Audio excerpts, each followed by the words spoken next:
Okay, so welcome everyone. My name is Martin. I'm glad you joined me this afternoon, and I'm really glad that lots of you turned up on this presentation. I was actually afraid that there will be less people because the title of this presentation is not really obvious, and I thought they would put a little bit more information on the brochure. But what I'm going to talk about in this presentation is probably the most important presentation, for me at least, this day. Even though I'm not going to go into details of the applications like Photoshop, Illustrator, InDesign, as I usually do, I'd rather share with you my insights into the creative industry today. The most important revelations I found throughout the years working in this industry. And I'm sure most of you also work in the industry, so probably you have also lots of insights yourself. But it's always good to talk about these things. And because I have been teaching for many years, I also meet so many people. I work as a freelance designer. I work in full house. I'm working in-house as an in-house designer as well. And I met so many designers and I met so many people learning about these applications throughout the years. So I really have a good understanding, and I worked abroad in different countries. So I would like to share as much as I can in 1 hour. So the things that I'm going to mainly focus on, first of all, is how to be inspired, which is essential for us designers. But I will also talk about things if you are not into design yet, but you are planning to get into the creative industry. So things like, what do you need to become a designer? What are the essential skills and just attributes or way of thinking that you need as a designer?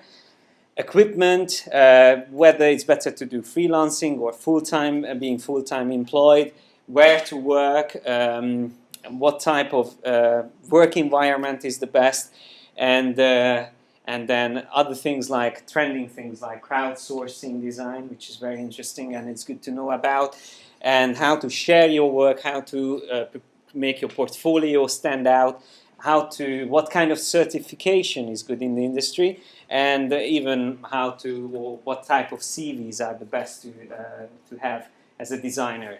So there's a lot of things to cover. I will try to cover everything today, and I am recording this session, so if you have any questions you can ask, and I will be able to give you loads of useful links, so that's also going to be recorded in this presentation. So you don't have to write them down all. Just come back to your academy class, and on their YouTube channel they will have this and all the other presentations as well. I'm being recorded at the moment as well. But feel free to ask questions while I'm doing the presentation, so I don't mind have it more interactive. Okay, so that's all what we need to know about a presentation, and let's get started. Before we go to the next page, it's inspiration. Why is it so important? We always say that starting with a blank page is the most difficult thing when you have to create something, whether it is user interface design, website, printed material. It's always difficult when you have nothing in front of you. But nowadays, it's so easy to access other designs online. And there are so many amazing channels where you can really tap into the trending things, best examples from the industry, from the most professional ones to the most amateur ones. So I'm going to talk about these resources, and soon I will go into detail. But here is a list of my favorite websites. And these are actually websites that I try to visit at least once a week. That's quite a lot. But I try to keep up with the industry. And you see, the main inspiration comes from here. And that's my favorite example is Facebook, the biggest time waster. I am on Facebook as well, but I mainly use it for my educational work because I have a fan base. My name, I use as my brand is Yes, I'm a Designer. That's my blog, and I have a Facebook fan page. If you want, you can find me, and I always share the stuff that I find online, and you can ask questions straight from me as well there. But this is what I really spend my time on instead of spending time or wasting time on Facebook. So inspiration, there's loads of websites here. You can find jobs through these, and these are mainly UK based. I intentionally have the UK based sites where you can find jobs. There's so many offers. Just as an example, my wife, she was she was working here at academic class and as an administrator, and she didn't learn anything, studied anything about design, and she took a year off, studied for a year on her own at home. I helped her a bit, and then when we came back, we were away in Hungary, where I'm from, and we came back to London a couple of months ago, and in 2 weeks she got 5 job offers, searching from these websites, and she already works as a designer, starting from scratch. A year ago she didn't know anything about Photoshop and Design Illustrator. So it's really all about the motivation, dedication. If you want to become a designer, it's possible. There's so many jobs out there. Marketplaces I'm going to talk about as well, which is very interesting. If you don't want to get employed, but you want to still do design even besides doing something else, these marketplaces are the best way to earn money from your designs online. I mean, there are projects at the moment, probably around 1,000 projects, each at least £1,000 worth that you can get online. If you just sit down now and start working. So many projects if you just check out those websites, marketplaces. So you don't have to go anywhere. That's the best thing. You can be self-employed and work from home and just simply do design and choose whatever you want to do, what type of design you want to do. But what is always difficult is to get rid of the creative block, or just to break out from this. And that's, again, whenever you start any project, that's the most difficult thing, because we have so many things that we are worried about. Am I good enough to do this? I'm sure there are others who will do this better. Do I know what's needed for this project? And so many other things that we always just think about. And the best way, again, what I can say, is to go online and find inspiration. One of the sites is Behance, which is now integral part of the whole Creative Cloud. Behance really shows from the best to the worst. Every design project that is published is probably you will be able to find it here on Behance. And looking at these examples, you should feel more encouragement than feeling like, oh, I know we'll be able to do these type of things. What you can always do is just look at them and try to find out, look at these projects and try to find out what do you like about them. And try to implement that into your work. Just simply, quickly look at it. In 5 seconds, you would be able to probably tell what you really like about it. And then you look at another thing. And only if you spend like 5 minutes every day in the morning before you start working, no matter what you do, if it's a little bit creative, this will be a useful thing. 5 minutes, go to these websites and just freshen up your brain. Just start thinking creatively. If you just look at some good examples, it will immediately help you to think, and ideas will spring in your head. So that's the best way to break out of this creative block. Instead of spending hours trying to sketching and looking at the white paper, there's so much ways to find inspiration. So definitely finding it online is a great way. But of course, there are other ways to find inspiration as well. It's not only these websites. There are great magazines. What I really love about the UK is there's so many amazing magazines. I'm not saying that you should buy all the time and subscribe to them, but definitely you can find loads of them. And what shows that the creative industry is booming, if you go into any of the shops, magazine shops, at least one whole aisle is all about photography and design, creative stuff. So that really shows that it's a big industry. And it's just getting bigger and bigger every year. You can attend seminars like this where you can also be inspired. Then books, still a good source of information, but I would say for visual things, it's just much easier now finding things online. And then the shows and exhibitions are also useful to find inspiration and also to connect with other people. And I always say this, that people ask me that exactly where to find inspiration. I always say that whenever you feel like you have new ideas, that means you've been inspired. It's hard to tell when you are exactly inspired, but usually when you have new ideas, that means you've been recently inspired. So just analyze where were you when you had the new ideas. Maybe it's just an environment. Maybe you just went to Nando's or somewhere, and that gives you new ideas. So maybe that's a good way of being inspired. So just try to analyze yourself, and that also helps you to understand how inspiration comes to you. Okay, now after going through this, let me just go back a little bit to the browser and show you a website which I think in the recent years became the best way of organizing inspiration and collecting stuff from the internet. That's my profile on Pinterest, and usually you can tell if someone is just doing or using a social network and just using it for fun, or someone who uses for real. That's the amount of people I'm following, and that's my followers on Pinterest. And that's not because I advertise myself, it's because I really organize stuff in a way that's useful for other designers.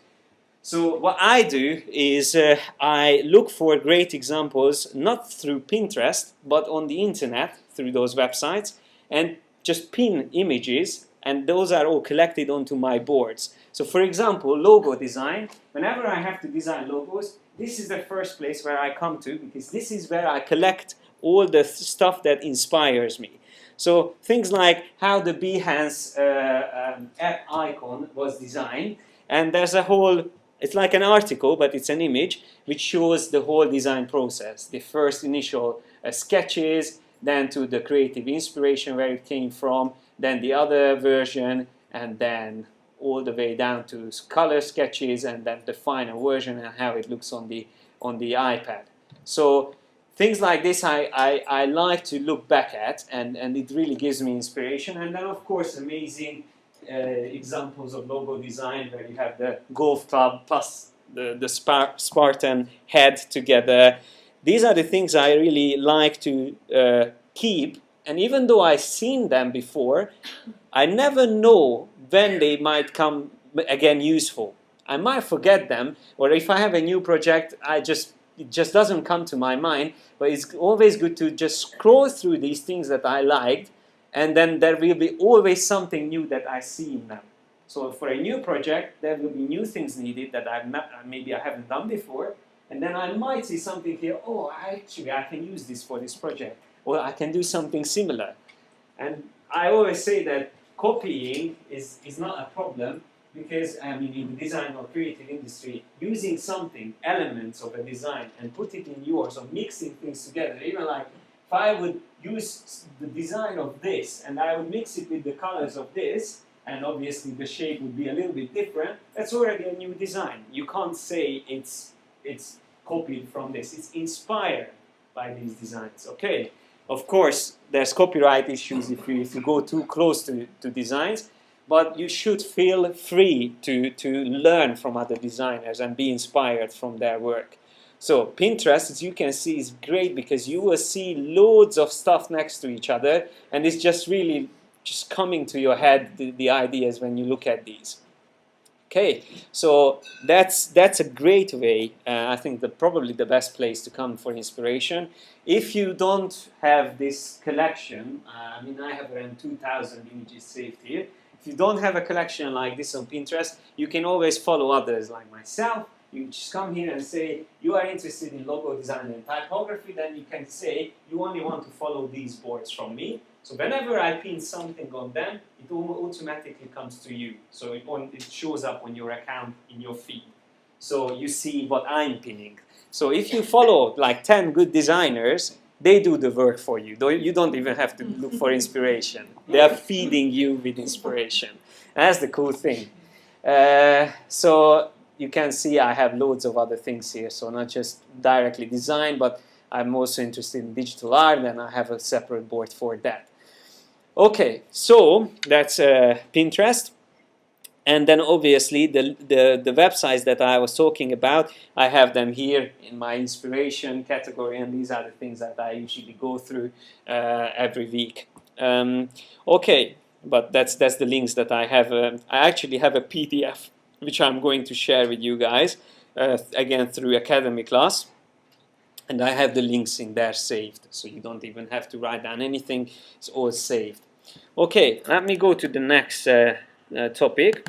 Should I be a designer? Now, this is, I just go through this quickly because probably, how many of you work as a designer or in the creative industry?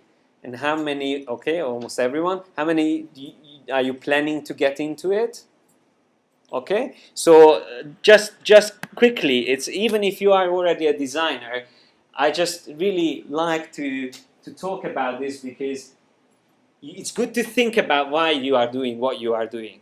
And I think what really drives me, and most of the designers are really good designers I'm friends with, is creativity and passion. That's the two most important things. So I always say that it's being a designer is not only about choosing fancy colors and fonts, but it's hard work. So and it's not enough to say that you have to be talented. Well, again, I'm really against saying this, and if someone is very talented, someone is not. None of us started being amazing in these applications. I mean, I've had to study for years, spending hours learning these things, and it's really that dedication and passion that can get you really, really far in any fields. And what I really find useful to think about is there's a whole theory about this, is that as a designer you have to be able to switch between these two modes. Your brain is also divided into the creative and the productive or very organized side, but you as a designer have to be able to switch between these daily, and not just once, several times. So sometimes you have to be very creative, coming up with ideas, which is usually we call brainstorming or concepts. That's probably a short period of time, like half an hour, and your brain just burns out. You just can't brainstorm for a whole day. You will die probably. But if you do that for half an hour, that will give you enough things to do. And then you have to switch to the productive mode, where you are very structured and you know exactly what to do. You know that you have to use smart objects in Photoshop. You do all the things that you've learned, and which is very based on all the methods that you need to know. That's the productive mode. And switching back and forth between this is a key, and that's really important. Every day, try to think about this. You have to be able to switch between these two, and be sure that you know that in which mode you are at the moment. So being organized and focused is just as important for designers as being creative. That's something that some people might not think about. And then the other interesting question is, are we artists or are we designers? That's it. I think these two characters, everyone know them. I would say, as a designer, you will never be bored switching between, again, being an artist and a craftsman, very similar to the same thing like being productive and creative. Because sometimes you will be very artistic, coming up with ideas, but then you have to be almost like a craftsman who just sits down using the tools, putting things together, following steps, and repeating things that you've already done before. Okay. That's again the same thing, but a different comparison. And passion above all. You can find this everywhere. Everyone's talking about this. I would say it also. That's the engine that drives us through whatever we want to do in life. And it applies to creativity and design as well. And then, I also have this. Are you passionate about design? These are the questions you can ask about yourself. Have you ever stopped at an advert on the street wondering how did they create such a cool-looking poster? I always find myself stopping and just trying to think how they did it in Photoshop.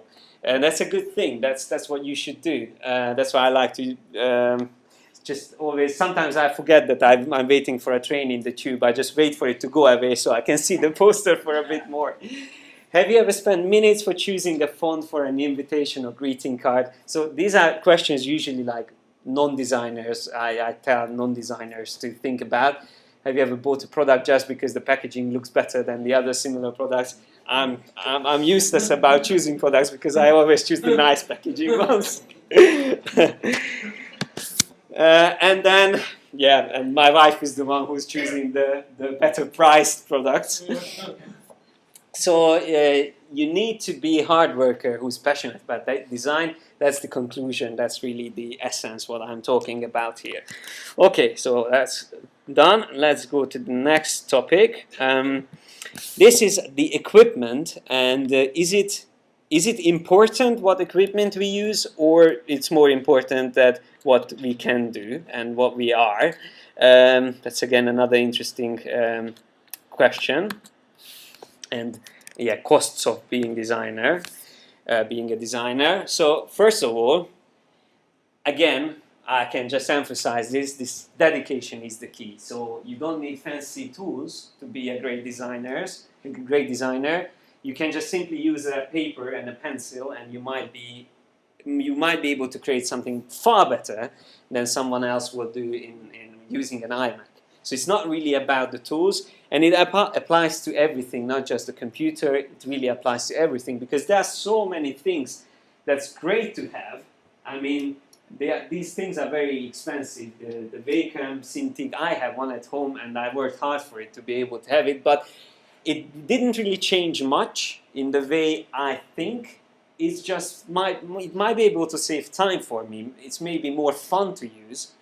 But essentially, I didn't change much the way I work. Okay, so if you're good in drawing, then it's great to have a tool like that. But to learn to draw, probably you don't need that. And to improve your drawing skills, you don't need any tools like this. Paper and a pencil is enough, as I said. So I know two brilliant illustrators. One of whom draws for the Guardian, who draws in Biro. Exactly. Doesn't even use a computer. Exactly. Does the whole thing in Biro. So there's this huge change in the industry. Everyone is moving digital, which is great. I'm doing everything digital as well, but that doesn't mean it's like that's what will make you a designer. Okay, so don't feel like you have to buy all these things and that will save you and that will make you a good designer. It's really, as I said, dedication and passion and spending time on doing things. If you're spending time drawing on paper, that will take you just as far as spending time on using these accessories. And there's, obviously, I'm a big fan of Adobe. I'm not employed by Adobe, so I don't have anything really to do with Adobe apart from being certified as an instructor. But really, there are even free software out there which are great. So these like DeviantArt has its own drawing application as well, which is great. SketchUp is another great one. Inkspace. There's free software as well. Of course, Adobe became a huge, like a big collection of everything related to creativity, and now they have the Creative Cloud, which is great. I had to subscribe to it because it's just really the only way to keep up with the industry. But I'm happy because they are doing a really good job. And just to mention, if you go to this link, if anyone you know that doesn't have Creative Cloud or any Adobe applications, they have the CS2, the whole CS2 package for free available. You can download it. That's just interesting to know. And CS2 is not that bad. I mean, it's still good.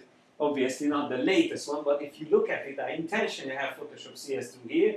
It doesn't look that much different. They already had smart objects in CS2, adjustment layers. Most of the important things that you need to do in your creative work, you can do it already in this. And that is a free software, Photoshop CS2, and all the other CS2 software is free, completely, and legal. You can download it from that link. Yeah, before only from torrent websites, now from Adobe's website you can download. Investing in your equipment will help you, but it won't get you anywhere without investing your time into learning to use them. Okay, so that's how you should think about it. Okay, and I think that was the end of this, yeah. And next one is going to be about, just set this up, it's freelance. Is it better to be freelance or is it better to work in a company and do full-time design? It's again a different thing. How many of you are freelance designers? Okay, some, and the others, I guess, work in a company full-time. Full-time? You do both. Mhm. You do both as well. Cool. That's really good.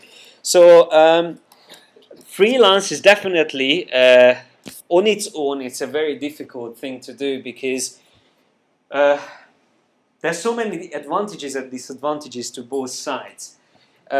Obviously, the easy thing to think about freelancing is that you are free, you are your own boss, and you do and choose projects whichever you like. But also at the same time, however nice it looks, and working from home, obviously saving a lot of time in commuting, no matter how nice it looks, you can also be very easily distracted, especially if you don't have anyone around you. Like I work at home, but my brother-in-law is a developer. He's really good. He's into all of these crazy coding. I just only see like codes and numbers on his screen. But it's great to have him next to me. So he always comes to work with me because he feels the same, and he's working from home, also freelancing. We just easily get distracted, starting to play PlayStation and stuff like that. It's so easy instead of doing our work. So when we are sitting next to each other, we don't have to talk or we don't have to do anything with each other. Just simply having someone next to you when you do your freelance work already will help you to stay focused and do your work. So things like that looks great, but if you are on your own, very difficult to keep focused and do what you need. Also, because you don't have anyone to share it with immediately. You can share it online still, but just to have someone next to you, even if it's a developer, you can still ask for their opinion. And that's very important to have that human relation still. It's not good to be locked up at home as a freelancer. So yeah, I say blessing or curse. And that's exactly what I was talking about. So when you are full-time designer and let's say you work in a big agency, I worked here in London in a really cool agency. I did licensing design for like big titles like Cars, Toy Story, Batman, and we did all the designs that ended up on all products wherever these things were used. So I designed if you see any products with Cars or Toy Story, they will come out now. I did it 2 years ago. That's how ahead the branding and licensing design is. So always 2 years ahead. So the things I did in 2011 will come out now. Yeah, it was very similar to the place. And the thing is about working in an environment like this is that you will get so much inspiration from the other people around you. But of course, it will be also sometimes very difficult to work on projects that you might not want to work on, or it's not really up your street. And also sometimes you might find it difficult to work with some people. But essentially, it's something that you must do as a designer at least once in your life. You have to be in a team where you can really see other designers working, have a creative director, and if this is something that you feel is better for you, then stay with it. And then forget freelancing, or maybe just as some of you do, on the side you can still do freelancing. So the big advantage here is obviously having that inspiring environment around yourself. And yeah, you can meet other like-minded people and be part of the buzz of a creative environment. Okay, and then it continues, this topic continues. Yes. So you can pick and choose the jobs that you do freelance and do the stuff that you're really passionate about without having to think, God, I've got to do this advert. Exactly. I can't pay the bills. Exactly. That's also a thing like a friend of mine was really into games and concept art, and he's an amazing artist.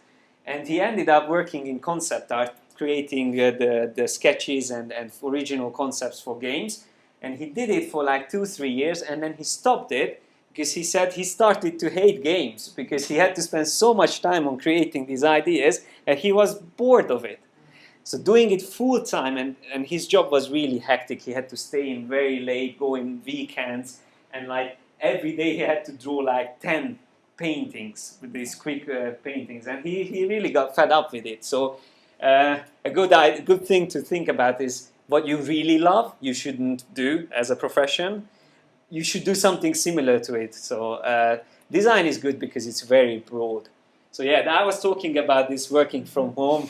Yeah, it's a comparison, and I've seen this somewhere, and I was really, it was an amazing number to see.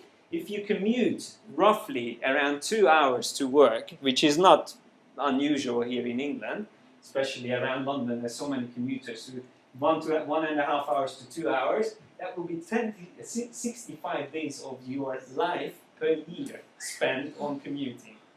65 days, that's just scary. Of course, you can do useful things while you are commuting, but I can't really focus on anything useful while commuting. Get your laptop out when you're in that situation. Yes. You know. Like today as well, I came with the Northern Line, and there, I don't know, maybe some of you also came, and there were like half an hour delays. So it was really like sardines in the train. So you can't be really creative there. So apart from saving time and commuting from home, that we talked about this. And I also talked about this, that you shouldn't lock yourself up at home. It's always good to meet other people, share your work, because that's the way we should approach our work, and that's the way we should go ahead always to share it. Okay, I think this is enough. Co-working spaces. Again, if you are planning to do freelance, or you are doing freelance, another great way to avoid being locked up at home is to go into these co-working spaces. There are so many in England, and actually all around Europe. I've been traveling around 2 years ago, and I've seen these places everywhere. And it's another great thing because you just pay. You can pay for a day, or even sometimes by the hour, to stay in a place like this, where you will have a desk where you can sit down, internet, everything. They might even have computers that you can use. And there will be loads of other people doing lots of different other things. But having those people around you, again, of course, can distract you as well. But it will give you that motivation, new ideas. You can sit down and talk to them. And I met so many people when I was traveling around doing the following thing. I think it's the next one, yeah. It's when you are traveling and doing design, that's a really fun thing to do. If you are not, if you have the time, and if you want to try this is really fun thing to do, because really this is all you need. That's the stuff you need. You can pack up everything and just go and do design on your way. This is not my stuff, by the way. It's another guy's stuff. But that's a Turkish passport. Exactly, yes. Wear socks. Sorry? He doesn't wear socks. No. Or Turks doesn't wear socks. Or t-shirts. But this is definitely something that's another great thing. And I've seen there was a Swedish guy who turned a van into his home. It's like a design studio at the same time. And he was driving around the country, went to companies, and if they wanted anything with design, he just parked his van where he slept and worked next to the company. So the company, the managers went always to his van. That was like the meeting room. And that's the way he did it. And that's just another brilliant idea to do. So there's so many ways you can really extend your career and just step into different things. Okay, next thing I wanted to talk about, I don't know how much time we have, around 20 minutes left, so I might be able to cover everything. This is also an interesting thing, the concept of lifelong learning. This applies to, again, everything, not just design, but design is, again, related to so many other things. And we are talking about how to be inspired. And really, whatever you do, it doesn't have to be closely related to design. It will help you to be better at design.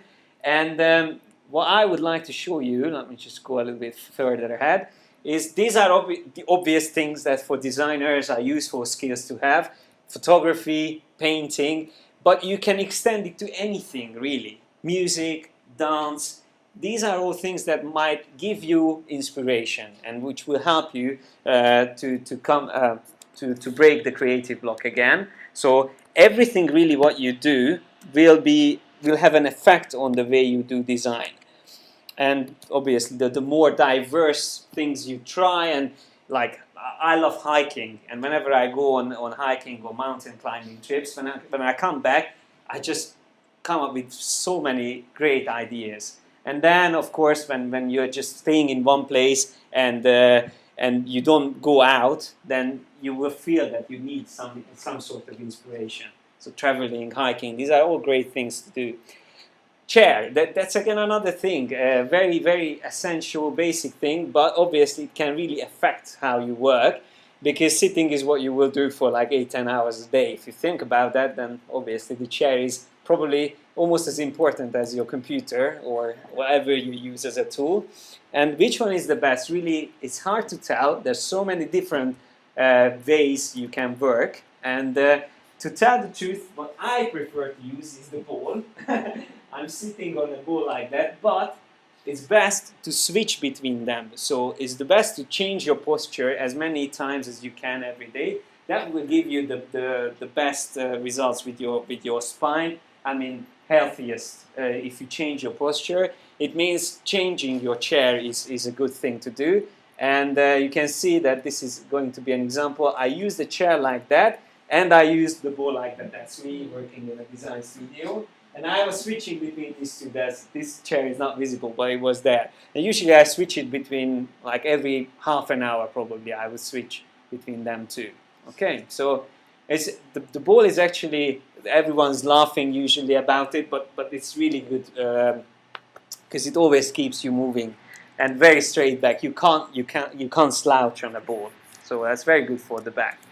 Okay, that's about how to sit. Then desk is also another very important thing which you should consider. Even if you are at work, you should still think about whether the whole layout of your workplace is good. Is it helping you or not? And let me just open this up. It's definitely an essential part of the workspace. And these are the things I would always consider if I have a new desk. It has to be deep enough, because if you sit too close to your screen, that's definitely not healthy. Also, make sure that your computer screen is not above or higher, so you have to look up. It should be a bit lower and like 15 degrees down. That's the way you should look at the screen. So even if it's straight in front of you, that's not healthy, because there's still some strain in the neck. The neck should be like something like that. That's the healthy one, the healthy way. And at least have a meter from the screen. So if you sit too close, especially with big screens, it's very bad for your eyes. So make sure that you have deep space enough. These small, sometimes the tables are very small. Those are the most unhealthy desks to sit and work with. Adjustable height is a plus if you have the table that you can adjust the height. Like IKEA has really good tables, which deep enough you can adjust the height. It has to be stable. Also, it's obvious. I hate when there's shelves around my legs. I need to have space, so I like to keep stuff away from below the desk. And neutral color is also good, so it won't distract you. And then these are a couple of just examples of the shape of the desk can be very different depending on what you prefer. Very like straight ones or these corner desk ones, they can all work. But that's a huge desk. Again, won't make you to become a better designer, but it's not good to have a small space because then you just don't have enough space to work. Obviously, keep your desk tidy is again a basic thing. And inspiration and decoration should be on your walls and shelves and not on your desk. That's a good example. I've worked with designers who had all these little toys on the table, the post notes on the screen, and it's just a mess. Even when I had to go there to look at his work, I was looking at the toys, and it was just too much. Here there's a lot of inspiration, but it's a little bit more further in the background, so it's not a messy desk, but still has a lot of stuff on the walls, which is fine. So this is like a good example how to organize it. Okay, let me go to the next one, and that is the desktop. Just quickly to show you the desktop as well. Desktop is the same as the desk. Make sure you keep it tidy. And the way your desktop looks like tells a lot about you. That applies to the desk and the whole working environment as well. Using nice fancy wallpapers are great, but I think it's something better to avoid, because it just again makes clutter on your computer, and it's better to have something very simple, neutral as a background, and definitely not having something like this. I mean, this is not the wallpaper, this is just a mess on the desktop. I can't imagine how someone can work like that. And also, it's important to have a presentable desktop. I had so many times that someone wanted to show me something, and what they had on the desktop is just not, it's very private or something like that. That's also make sure that you don't keep things like that on your desktop. Okay. The other thing I wanted to talk about is some essential skills as a designer, and there's so many things that you need to know about as a designer, but essentially you can probably put it into like 10 most important things that you need to know, and that can be applied to anything, and that's again something I have collected. And I'm doing tutorials and courses about these things. It's one of them is composition and layout. That's a very, very basic thing that we need for everything, and the elements of design that we use for everything that we design. So when you break it down to something simple as this, and you think about it, this is really whatever you design, these are the things that you use. And these are the building blocks of all your designs. So while you are in other professions, you need other different tools. Like in music, you have to learn about the different chords and stuff like that. With design, these are the tools that we use and put into our design day by day. Okay, it's just a quick about composition. And then theory is something, so apart from having these skills, we also have to learn a little bit about theory, and I have collected another PDF I can share, and probably it will be also available. If not, you can find it on my website. So through the Yes, I'm a Designer blog, you can find these things. These are the terms that you have to get familiar with, and I keep adding to it as well. So this is the digital image theory mainly, but also things about design that you have to know. And it's not that difficult to keep up with these and to get used to these terms. But just as an example, for resolution, that's something that I still find it every time, even like designers working full-time as designers, they still have problems with basic things like resolution.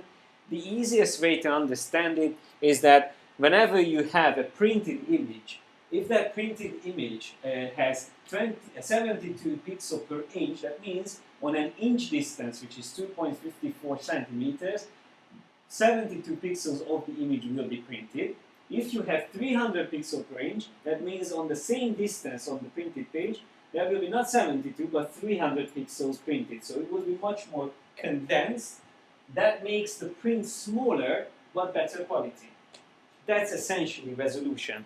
And if you are in Photoshop and you work with an image, let me just show you this. If you go into the image size and you turn off resampling and you change the resolution, what will happen with the image? Does anyone know what will happen? Pixels will get larger. It gets upscaled. Okay, let's see. Nothing happens.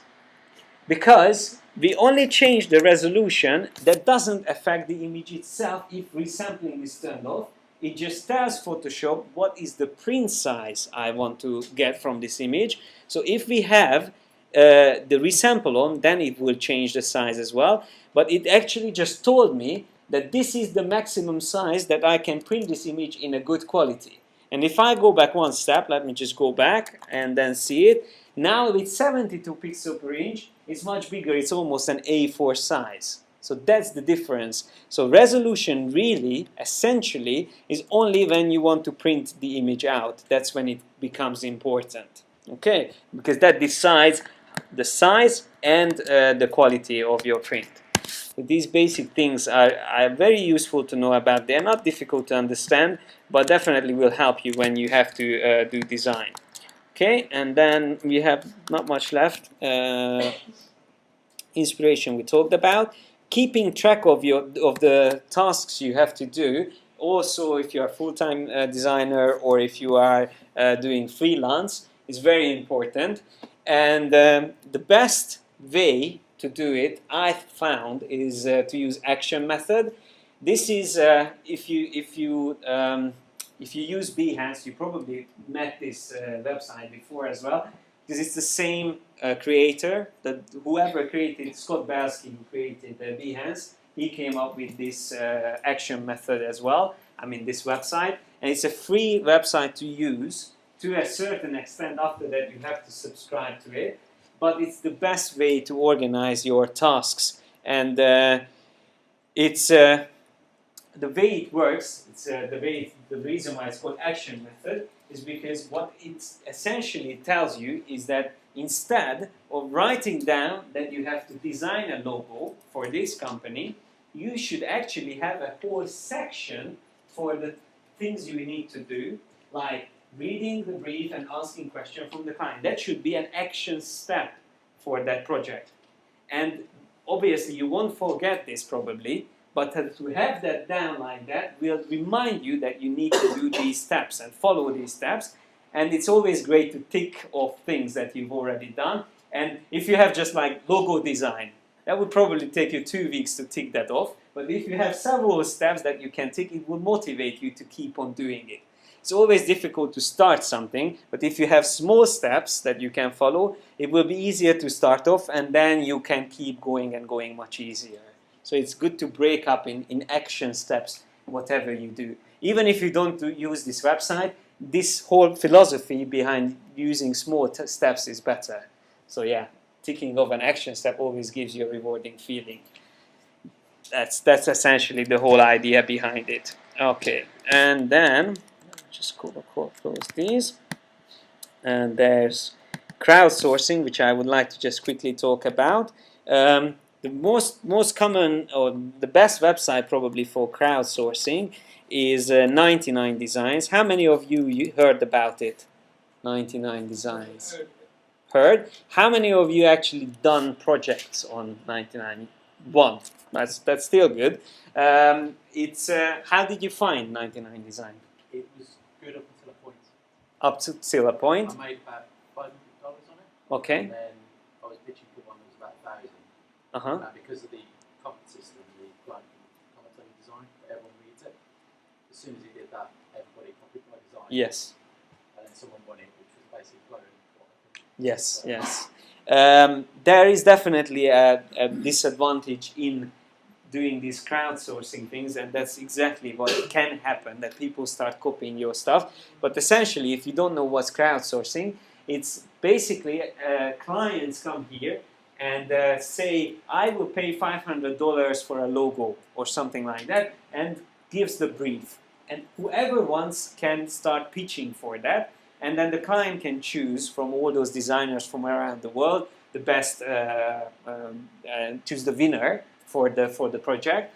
And this is a great way to start, and as you said, to a certain extent. I wouldn't do this every day, but for anyone who wants to improve or maybe get into a specific type of design, you can visit these categories, and here you can find, these are the categories, there's projects. So if you want to get into any of these areas, this is probably the best place to start, because here you can find projects, live projects that you can get paid for. And if you start working on these projects, it's usually a week, I think, the whole project from starting to the final choosing of the winner. Once you get into these, you will see loads of other designers and see how they what kind of ideas they come up with, how they present it, and how they turn over when the client comes and say some feedback. So there's a heck of a lot of exploitation on sites like and this. that's the other downside. There's a heck of a lot of clients who post projects which then never ever happen. But they've got a whole load of designers to basically do the work for free, which they can then print out, give to another designer and get them to Just copy it, yeah. Yeah, exactly. And I really think there should be a warning put on these, because there's a lot, especially young designers who are trying to cut their teeth, who are maybe less established, who work hard and get completely and utterly exploited by clients on these. I completely agree with you. And I wanted to say this as well as a warning, that this is not something you should do as a living, doing crowdsourcing. Because it's a very risky thing. There's so many disadvantages here we mentioned already, but there's the huge advantage of practicing.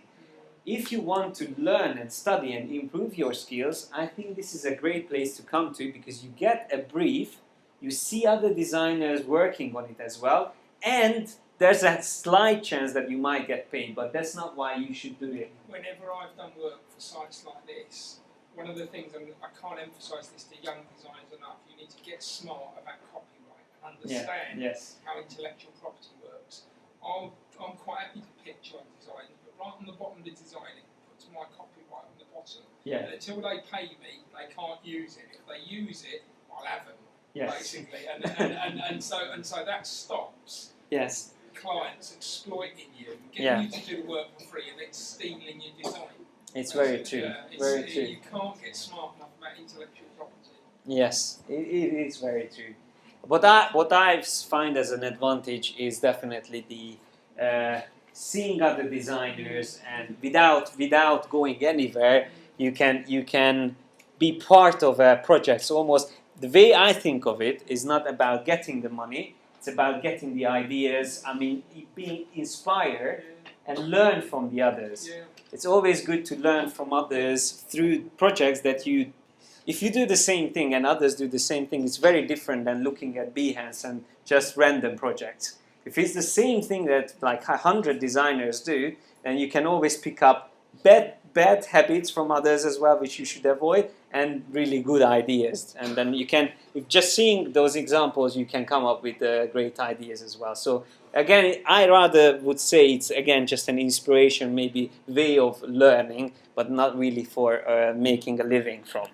So I just wanted to quickly mention that. And then I think that's roughly it. Portfolio sharing, these I don't really want to get into. Certification is again something that is not a must. Adobe has a certification system. If you haven't heard about it, it's again something that in the industry is not a must, so you don't need it.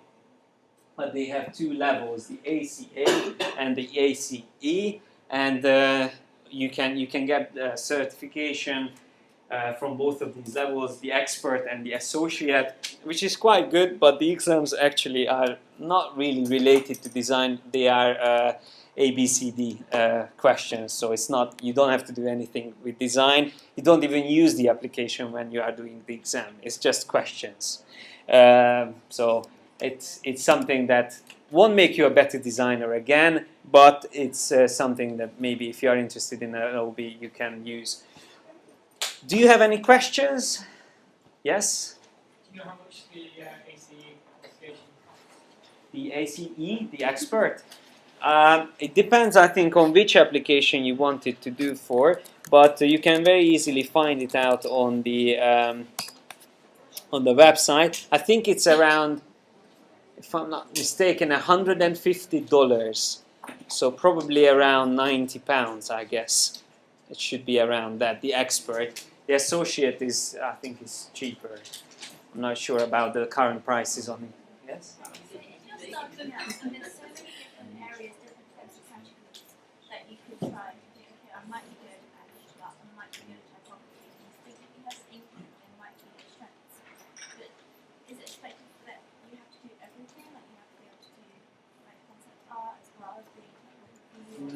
Yes, not really. Thank you. Not really. It's better to, in the beginning at least, concentrate on what you think you would like to do, and then extend your knowledge. Because if you try to learn everything from digital publishing to web design, user interface design, print design, you won't be able to cope because there's just too much to learn. It's good to focus on one area, and then once you are good at that, then you can add to that area and learn a bit more about this, learn a bit more about that. And thanks to the Adobe applications, it's quite easy to switch between areas. Like if you learn print design in InDesign, the same tools now you can use almost exactly the same things for creating an app for the App Store. So once you have a good foundation in something, then you can very easily extend and try out different things. But try to identify what's your strongest area that you really would like to get into, and then build on that throughout the years. What Adobe piece would you think would be best? Is it InDesign? Yes, InDesign. If you are good in typography, I think start in InDesign and go. No, I'd say Illustrator. And Illustrator. It depends on whether it's more artistic or more for layout. Yeah. For layout, it's more InDesign if you want to get into magazine, editing and stuff like that. If it's more artistic, like calligraphy and stuff like that, then maybe Illustrator. Okay, any more questions? If there's, yes? Enhance this, like using if you were working with something, you would automatically sort of save Photoshop file to enhance for your clients to see. Is that protected? Or can anyone see it potentially? If you're working in No, you can be protected. So you can make sure only the client will see it. Yeah. You can decide whether it's shared with everyone, it's transparent, or it's just for a specific client who you share the link with. Yeah. Okay, if there's no more questions, then thanks a lot for your attention and good luck.